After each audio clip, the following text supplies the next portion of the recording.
Hello friends, कैसे हैं आप सब? बढ़िया। चलिए आज हम कॉन्केविटी और कॉन्वेक्सिटी पर आधारित कुछ महत्वपूर्ण सवालों को देखने जा रहे हैं।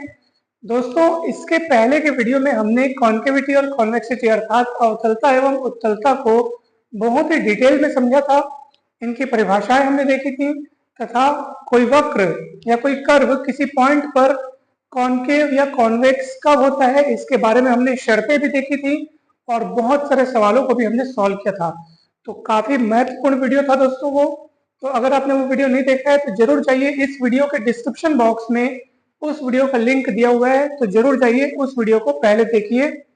आज हम उसी के आगे के सवालों को सॉल्व कर रहे हैं। कुछ महत्वपूर्ण सवाल हैं, थोड़े हाई लेवल के हैं लेकिन बहुत ही सरल है, आपको आसानी से समझ में आ जाएंगे। दोस्तों, अगर आपने इसके पहले के चैप्टर्स जैसे वक्रता त्रिज्या अर्थात रेडियस ऑफ कर्वेचर और अनंत स्पर्शियां अर्थात एसिम्प्टोट्स, अगर इनके वीडियोस आपने नहीं देखे हैं तो उनका भी लिंक आपको डिस्क्रिप्शन बॉक्स में दिया हुआ है, वहां से जाकर के आप सारे वीडियोस को देखिए। यूनिट 1 और यूनिट 2 के भी सारे वीडियोस अपलोड हो चुके हैं, आपको सारे वीडियोस प्लेलिस्ट पे मिल जाएंगे। दोस्तों, तो चलिए जल्दी से शुरू करते हैं इन महत्वपूर्ण सवालों को। चलिए अंतरालों को ज्ञात करना है। सबसे पहले सवाल में लिखा है अंतरालों को ज्ञात कीजिए जिनके लिए निम्नलिखित वक्र ऊपरी मुखी या अधोमुखी अवतल है अर्थात कॉन्केव अपवर्ड्स या कॉन्केव डाउनवर्ड्स। दोस्तों, एक और महत्वपूर्ण बात मैं आपको बतलाना चाहता हूं। जब अपन इन सवालों को बनाएंगे तो इन सवालों के लिए जब हम कॉन्केविटी या कॉन्वेक्सिटी, अभी तो हमको क्या चेक करना है, कॉन्केव अपवर्ड्स या डाउनवर्ड्स चेक करना है। मतलब आपको जो कुछ भी अगर आपको चेक करने कहा गया प्रश्न में, तो कई बार क्या होता है हमारे पास कुछ ऐसे समीकरण हमको मिलते हैं, वक्रों के कुछ ऐसे समीकरण मिलते हैं जो आगे चल करके जब हम उनको सॉल्व करते हैं तो अंतराल निर्धारण के लिए वो एक असमीका का रूप ले लेते हैं। उस असमीका यानी इनइक्वालिटी के फॉर्म में वो हमको प्राप्त होते हैं, उनकी मदद से फिर वहां से हमको अंतराल यानी इंटरवल को पता करना होता है। और इसके लिए एक बहुत ही इंपॉर्टेंट मेथड है वेवी कर्व मेथड। मतलब आप सरलता से एक्स के मानों को पता कर सकते हैं जो उस दिए हुए या जिस इनइक्वालिटी में हम वहां तक पहुंचे हैं उस इनइक्वालिटी को सेटिस्फाई करने वाले एक्स की वैल्यूज को आप आसानी से पता कर सकते हैं। तो वेवी कर्व मेथड के लिए हमने एक अलग से वीडियो बनाया हुआ है, बहुत ही इंपॉर्टेंट वीडियो है वो। न केवल आपको इस टॉपिक पे बल्कि आपको वो सदा काम आएगा जब आप किसी फंक्शन का डोमेन रेंज पता कर रहे हो, तब भी आपको काम आएगा। मतलब हर प्रकार की इनइक्वालिटी को सॉल्व करने के लिए वो काम आएगा दोस्तों। तो उसका लिंक भी आपको डिस्क्रिप्शन बॉक्स में दिया हुआ है, आप जरूर जाइए, उसको जरूर देखिए। तो चलिए दोस्तों, अब जल्दी से हम शुरू करते हैं। चैनल पर नए हैं तो जरूर सब्सक्राइब कर लीजिए और वीडियो को लाइक कर लीजिए। दोस्तों, ये चैनल आपको बहुत हेल्प करेगा बीएससी के साथ भी और बीएससी के बाद भी सारे कॉम्पिटिटिव एग्जाम्स के लिए काफी हेल्प करेगा दोस्तों। तो चलिए जल्दी से शुरू करते हैं। पहला सवाल देखिए, अंतरालों को ज्ञात कीजिए जिनके लिए निम्नलिखित वक्र ऊपरी मुखी या अधोमुखी अवतल है अर्थात कॉन्केव अपवर्ड्स या कॉन्केव डाउनवर्ड्स। तो दोस्तों, सबसे पहले तो आप दिए हुए वक्र का समीकरण लिख लीजिए। तो अपन पहला देख रहे हैं, ठीक है, पहला वक्र अपन देख रहे हैं। तो पहला वक्र क्या लिखा हुआ है यहाँ पे, y is equals to X की घात 4 minus 6x cube plus 12x square plus 5x plus 7। अब यह कॉन्केव अपवर्ड्स है कि कॉन्केव डाउनवर्ड्स है, उन इंटरवल्स को अपने को पता करना है। तो ये सब पता करने के लिए सबसे पहले तो आपको इसको डिफरेंशिएट करना पड़ेगा। एक बार डिफरेंशिएट करेंगे फिर एक बार और करेंगे, अर्थात आपको सेकंड डेरिवेटिव ज्ञात करना पड़ेगा। तो चलिए एक्स के सापेक्ष एक बार अवकलन कर लीजिए। तो dy बाई डी एक्स देखिए आपको क्या मिलेगा, यहां से मिलेगा 4x की घात 3, यहाँ 18x का वर्ग प्लस 24x प्लस 5। ठीक है, अवकलन किए एक्स के सापेक्ष, 4 सामने आ जाएगा, 4x के घात 3, 6 पे 18x का वर्ग, 12 दूनी 24x प्लस 5। चलिए एक बार और अवकलन कर लीजिए आप इसको। 4 दिए 12x स्क्वायर, 18 दूनी 36x प्लस 24। ठीक है, x का अवकलन 1 हो जाएगा और इधर 5 का 0 हो जाएगा। तो चलिए दोस्तों, D square Y by D X square आ गया है ना। अब आप वो शर्त या वो कंडीशन यहाँ पे अप्लाई कर सकते हैं कि अब अपन लिखेंगे वक्र या कर्व x के उन सभी मानों के लिए कॉन्केव अपवार्ड्स अर्थात ऊपरी मुखी अवतल होगा। ठीक है,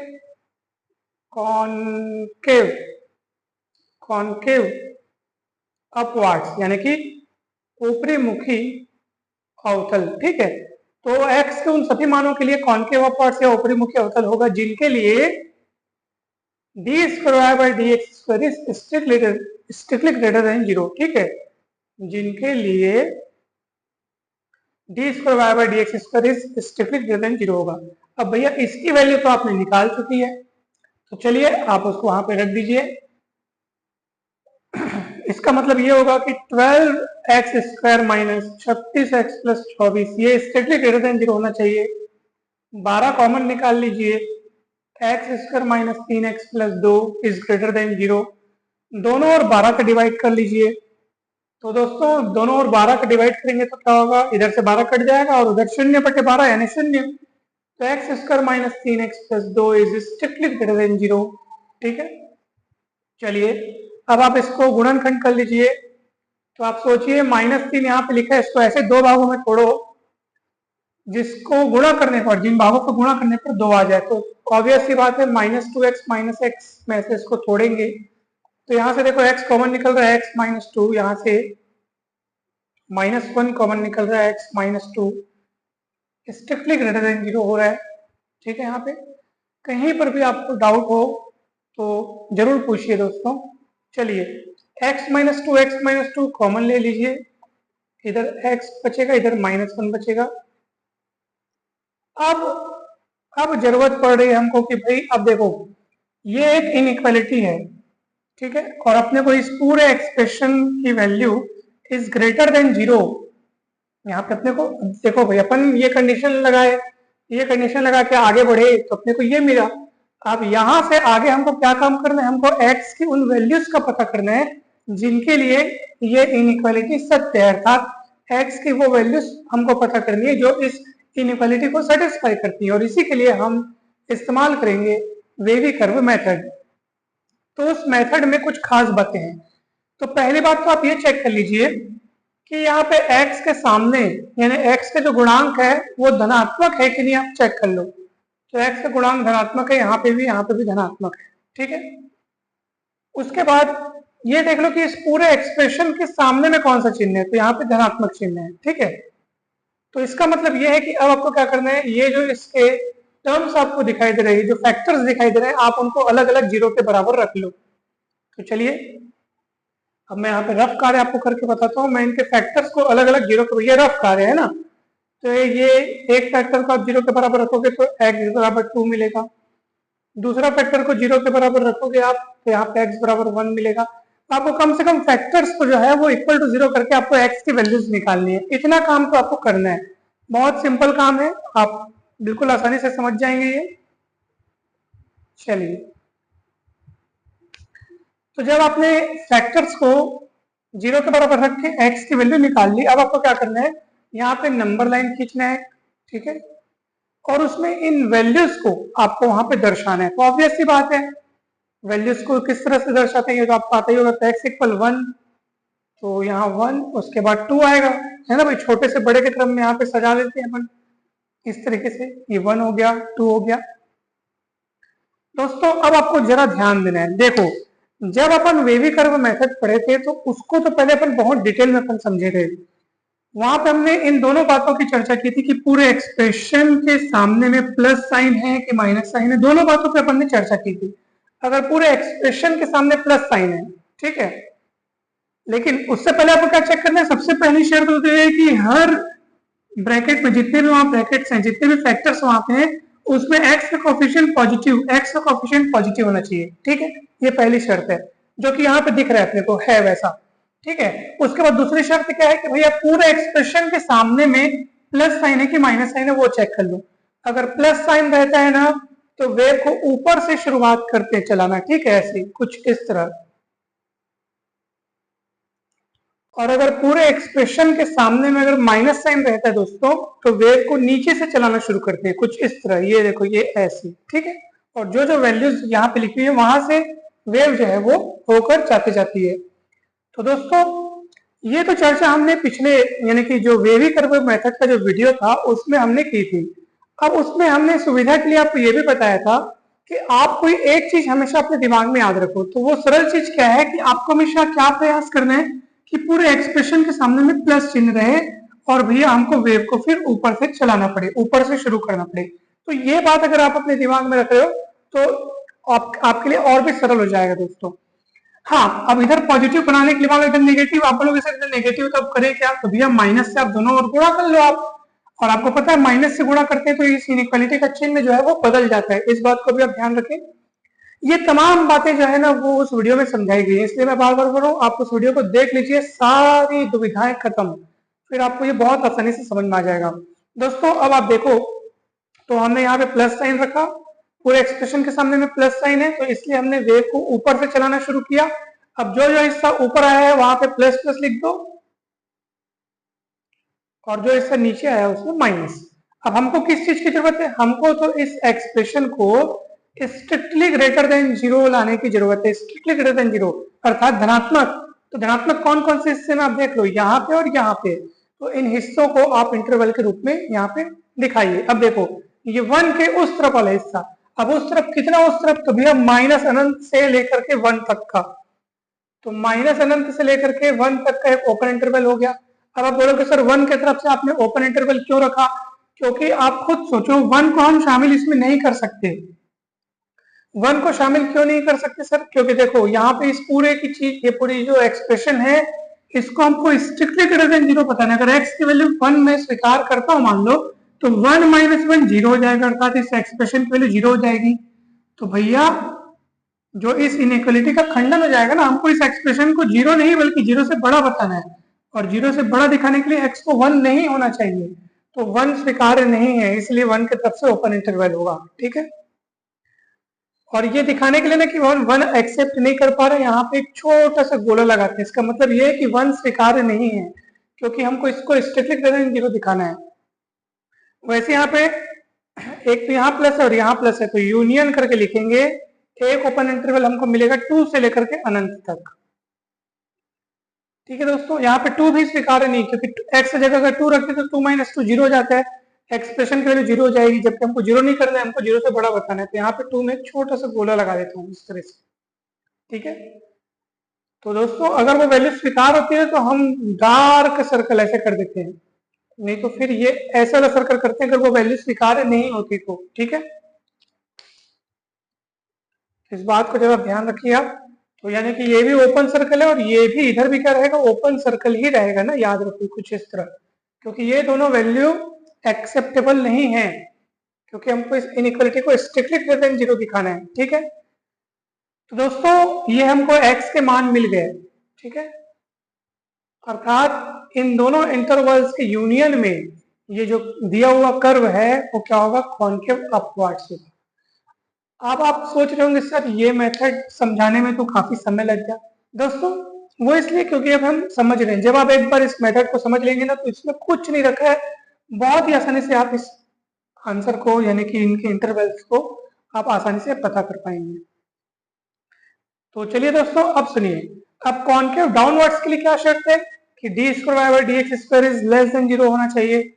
तो चलिए भाई, तो मैं यहाँ पे लिखता हूँ, यहाँ पे उसी लाइन को लिखना है। अब वक्र एक्स के उन सभी मानों के लिए कॉनकेव डाउनवर्ड्स होगा जिनके लिए, तो पूरी लाइन लिखिएगा आप लोग, जिनके लिए के बाद में नीचे लिखता हूँ D square by D X square is less than zero.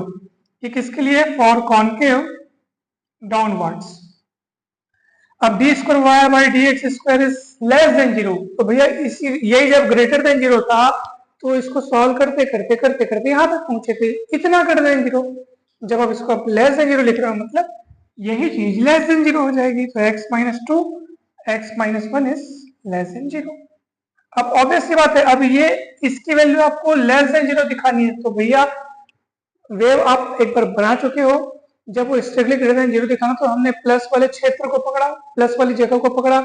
अब हमको स्ट्रिक्टली लेस देन 0 के लिए देखना है कि x की कौन कौन सी वैल्यूज है, तो उसके लिए माइनस वाले को तो आप देखना है, और इसमें आपको 1 से 2 आपको दिखाई दे रहा है ओपन इंटरवल ना, 1 और 2 शामिल नहीं है क्योंकि हमको इसको स्ट्रिक्टली लेस देन 0 दिखाना है। अगर आप बोलोगे सर 1 और 2 को भी ले लो आप, तो 1 लेंगे तो 1 माइनस 1 0 हो जाएगा, तो इस एक्सप्रेशन की वैल्यू पूरी 0 हो जाएगी, परंतु हमको स्ट्रिक्टली लेस देन 0 दिखाना है, तो इसका मतलब x बिलोंग करेगा 1 2 ओपन इंटरवल है, ओपन इंटरवल 1 2 में, क्योंकि 1 और 2 वहां पे इंक्लूड नहीं है। तो भैया इस इंटरवल में जो दिया हुआ कर्व है वो कॉनकेव डाउनवर्ड्स होगा, और इन दोनों इंटरवल्स के यूनियन में दिया हुआ कर्व जो है वो क्या होगा, कॉनकेव अपवर्ड्स होगा। ठीक है, कॉनकेव अपवर्ड्स। तो इस तरह से हमको ये सब चेक करना पड़ता है, और बहुत ही आसानी से इसका आंसर आ गया दोस्तों, पहला क्वेश्चन बन गया। दूसरा क्वेश्चन, अब देखो दोस्तों सेम ही तो दिख रहा है, तो ये आपका होमवर्क है दोस्तों, ये आपको बनाना है। अच्छा, एक और खास बात मैं आपको बता रहा हूँ दोस्तों, ताकि आपको सेकंड क्वेश्चन जो इसका दिया हुआ है वो आपको बनाने में दिक्कत न जाए, मैं आपको बता रहा हूँ एक बढ़िया वाली बात। मान लीजिए आपने कॉनकेव अपवर्ड्स या कॉनकेव डाउनवर्ड्स, या और किसी क्वेश्चन में मान लो कॉन्वेक्स अपवर्ड्स या डाउनवर्ड्स, जो भी बात की गई, आखिर होती तो कुल मिला के ये दोनों शर्तें ही हैं, ग्रेटर देन 0 और लेस देन 0 शर्त होती है। ठीक है, कॉनकेव अपवर्ड्स को ही हम लोग कॉन्वेक्स डाउनवर्ड्स भी कहते हैं, है ना भाई, मतलब एक ही है। ये पूरी चीजें पिछले वीडियो में बहुत अच्छे से समझाई गई है, इसलिए मैं फिर से कह रहा हूँ, डिस्क्रिप्शन बॉक्स में जाइए, उन सभी वीडियोस को देखिए, आपका कंसेप्ट बहुत अच्छे से क्लियर हो जाएगा, डायग्राम के माध्यम से बहुत अच्छे से समझाया गया है। दोस्तों एक खास बात, मान लीजिए यहाँ पे जो आपको फैक्टर्स मिल रहे हैं, मान लीजिए 3 फैक्टर्स मिल गए, x minus 1, x minus 2, x minus 3। अब आपको ये इसको स्ट्रिक्टली ग्रेटर देन 0 दिखाना है, आप नंबर लाइन बनाएंगे 1 2 3, यहाँ से आपको मिलेगा वैल्यूज। ठीक है, अब 1 2 3 जब आपको वैल्यूज मिल रहा है, एक्सप्रेशन के सामने में पॉजिटिव साइन ला लिए रहना, तो उससे क्या होगा, अब कर्व को आपको ऊपर से चलाना है, तो ये ऐसे, ये ऐसे, ये ऐसे, इस तरह से कर्व चलेगा दोस्तों। अगर इसके बाद और कोई वैल्यू मिली होती यहाँ से, तो ऐसे करके फिर उठा देती, तो फिलहाल तो ऐसे तरीके से कर्व चलेगा। अब बताओ प्लस कहाँ कहाँ है, बताओ, तो यहाँ प्लस है, यहाँ प्लस है, ठीक है, हो गया, 2 जगह प्लस है, माइनस कहाँ का है, यहाँ माइनस है, यहाँ माइनस इधर। तो दोस्तों इस तरह से होगा अगर हमको 3 पॉइंट्स अगर मिलते हैं तो। ठीक है, तो जहां जहां प्लस है उन इंटरवल्स में ये पूरी इनइक्वालिटी जो होगी वो ग्रेटर देन 0 होगी। ठीक है, अर्थात मान लो अगर प्रश्न आपको कॉनकेव अपवर्ड्स के लिए पूछा होता तो आप प्लस वाले इंटरवल्स लिखते, और कॉनकेव डाउनवर्ड्स के लिए पूछा होता तो आप माइनस वाले इंटरवल्स लिखते। ठीक है दोस्तों, अगर मान लीजिए आपको फैक्टर्स के रूप में कुछ इस तरह दिखाई दे रहा है, ये ऐसा,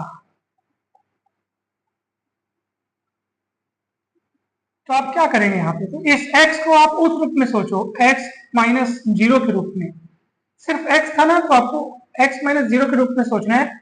अब यहाँ पे आपको 3 वैल्यूज 0 1 2 मिल गई, फिर से वही कहानी, एक्सप्रेशन के सामने में प्लस है तो कर्व को, मतलब वेव जो है उसको ऊपर से चलाओ, कुछ इस तरह, उन पॉइंट से होकर के आपको वेव को गुजारना है। ठीक है, अब मान लीजिए जहां जहां प्लस आ रहा है उसको आप चिन्हित कर लो, और जहां जहां माइनस मिल रहा है उसको भी आप चिन्हित कर लो। ठीक है, इधर ये वाले रीजन में कर्व नीचे है ना, देखो नीचे वाले हिस्से में हो गया आप, तो ये वाला माइनस हो जाएगा। यहाँ पे जो वेव है वो ऊपर है, यहाँ पे वेव जो है वो ऊपर है, तो जहां जहां वेव ऊपर से होकर जा रही है वो प्लस, और जहां जहां वेव जो है वो नीचे से होकर जा रही है वहां माइनस माइनस। कितना सरल है बताओ, तो इस तरह से आपको चेक कर लेना है। तो अगर आपको प्रश्न में पूछा होता कि भैया कौन कौन से x के कौन कौन से वैल्यूज के लिए कर्व जो है वो कॉनकेव अपवर्ड्स है, तो आपको ये प्लस प्लस वाले रीजन यानी प्लस प्लस वाले इंटरवल्स को लिखना है, यूनियन करके आप लिखिए, जैसे हमने लिखा इसके लिए कॉनकेव अपवर्ड्स के लिए, या अगर कॉन्वेक्स डाउनवर्ड्स पूछा होता तब भी आपको प्लस प्लस वाला लिखना है। अगर आपको पूछा होता कि x के कौन कौन से वैल्यूज के लिए कर्व जो है वो कॉनकेव डाउनवर्ड्स है या कॉन्वेक्स अपवर्ड्स है, तो आपको माइनस माइनस वाले इंटरवल्स को लिखना पड़ता। ठीक है दोस्तों, तो दोस्तों इतना ही बस मुझे आपको समझाना था, और कुछ भी नहीं है, बहुत सिंपल सा ये टॉपिक है, चलिए अब हम बनाते हैं ये सेकंड क्वेश्चन। तो इस टाइप के सारे क्वेश्चंस को आप सॉल्व करके देखेंगे दोस्तों, और निश्चित रूप से आपसे बन जाएंगे। और मैं फिर से एक बार आपको सलाह देता हूँ, आप वेवी कर्व मेथड को जरूर देखिएगा। अनेक सारे सवालों के साथ उस मेथड को समझाया गया है, लगभग 1 घंटे से भी ऊपर का वीडियो है वो, ठीक है, तो आप जरूर देखिएगा। उसमें सारे डाउट्स आपके क्लियर हो जाएंगे। और ये तो हमारे पास अभी जो इनइक्वालिटी हमको मिल रहा था वो तो सिंपल इनइक्वालिटी था। जब हमने वेवी कर्व मेथड का वीडियो बनाया था कि उस वीडियो में हमने बहुत सारे कठिन इनइक्वालिटी को भी शामिल किया है, तो आप जरूर देखिएगा दोस्तों। चलिए अब दूसरा क्वेश्चन देखते हैं दोस्तों।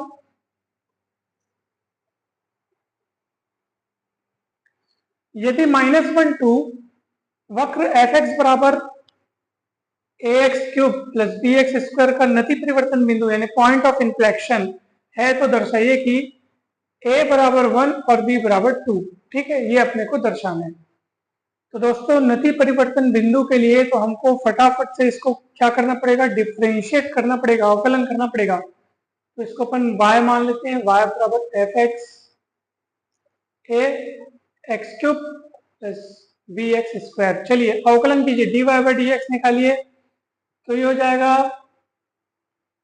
3x², साथ में a भी है, और ये हो जाएगा 2x, साथ में b भी है।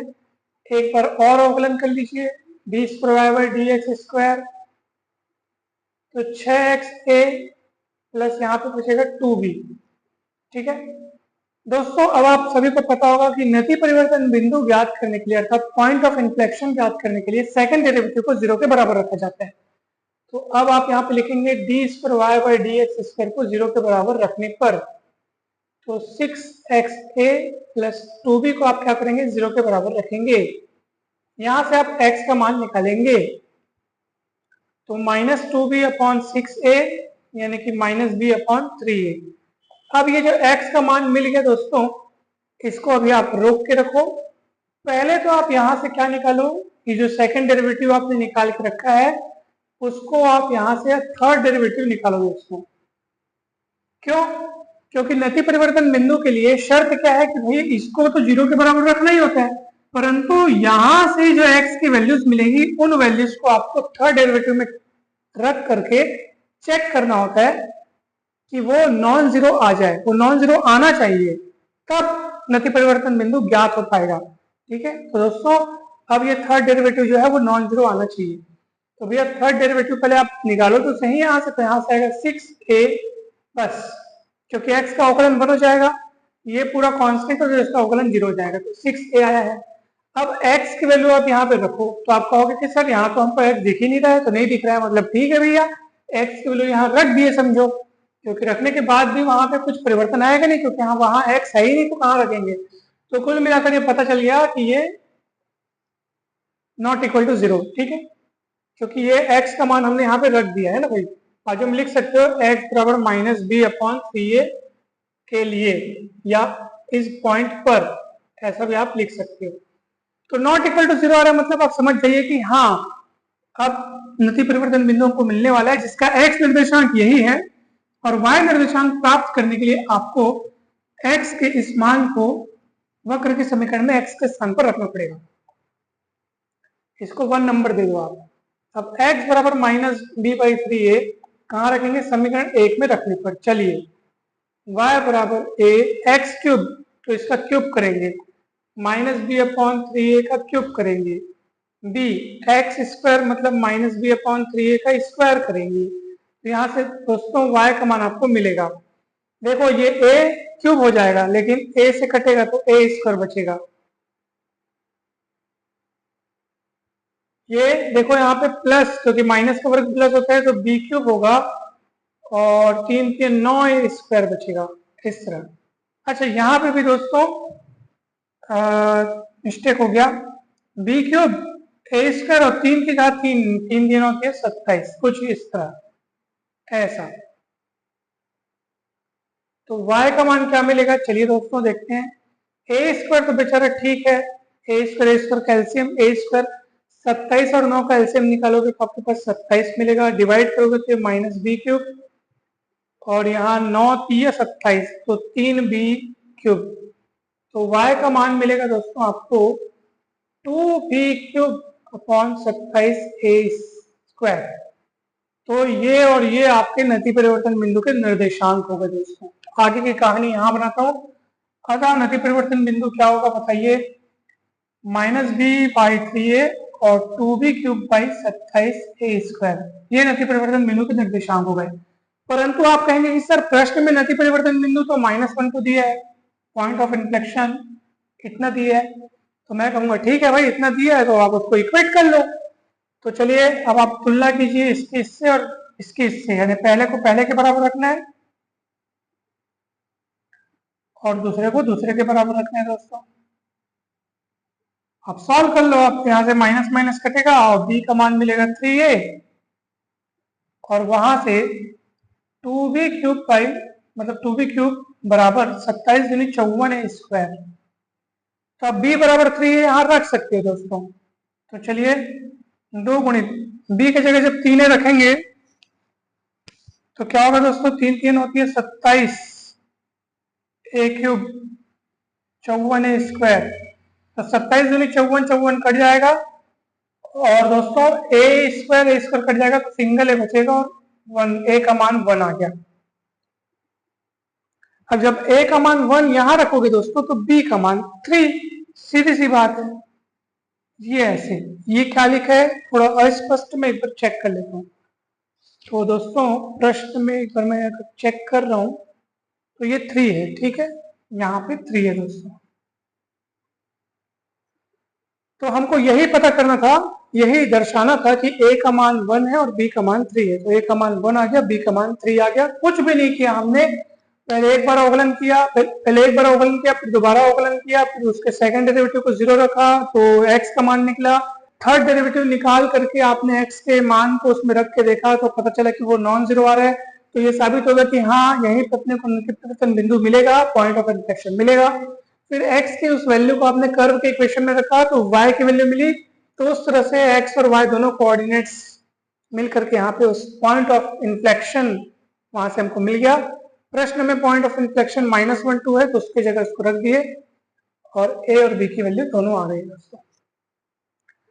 तो दोस्तों इस तरह से बाकी सवालों को आपको सॉल्व करना है। और अब हम अगले वीडियो में कुछ सिंगुलर पॉइंट्स के बारे में पढ़ेंगे, कुछ विचित्र बिंदुओं के बारे में पढ़ेंगे। काफी इंपॉर्टेंट है दोस्तों, अगला वीडियो भी बहुत इंपॉर्टेंट होने वाला है, आप जरूर देखिएगा। और उसके बाद तो most important topic tracing of curves अर्थात वक्रों का अनुरेखण हम पढ़ेंगे। आपको बहुत अच्छे से समझ में आएगा, बिल्कुल विश्वास रखिए और चैनल के साथ जुड़े रहिए। अगर चैनल पर नए हैं तो जरूर सब्सक्राइब कर रहिए दोस्तों और वीडियोस को दोस्तों के साथ जरूर शेयर करें। अगर आप हमारे बीएससी के व्हाट्सएप ग्रुप से जुड़ना चाहते हैं तो डिस्क्रिप्शन बॉक्स में हमारा व्हाट्सएप नंबर भी दिया हुआ है, वहां से कांटेक्ट करके आप ग्रुप में जुड़ सकते हैं, उससे भी आपको काफी हेल्प मिलेगी दोस्तों। आप सभी को बहुत बहुत धन्यवाद, जल्द ही मिलते हैं नेक्स्ट वीडियो में। Thank you so much.